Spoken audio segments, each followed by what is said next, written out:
হরে কৃষ্ণ, রাধে রাধে। আমি গীতা, গীতার কথায় আপনাদের সুস্বাগতম। আজকে আরেকটি ভিডিওতে গীতার দশম অধ্যায়ের 22 নম্বর শ্লোকটি পাঠ করছি।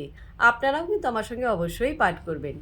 ওং নমো ভগবতে বাসুদেবায়, ওং নমো ভগবতে বাসুদেবায়, ওং নমো ভগবতে বাসুদেবায়। বেদানাম সামবেদ অস্মি, দেবানাম অস্মি বাসব, ইন্দ্রিয়ানাম মনঃ চ অস্মি, ভূতানাম অস্মি চেতনা। অনুবাদ: সমস্ত বেদের মধ্যে আমি সামবেদ, সমস্ত দেবতাদের মধ্যে আমি ইন্দ্র, সমস্ত ইন্দ্রের মধ্যে আমি মন এবং সমস্ত প্রাণীদের মধ্যে আমি চেতনা। তো ভক্তগণ, এমনি করে প্রতিদিন একটি করে গীতা শ্লোক পাঠ করুন আর এই দুর্লভ মানবজনমকে ধন্য করুন। আর আমাকে কমেন্ট করেছেন বিদিশা মুখার্জি।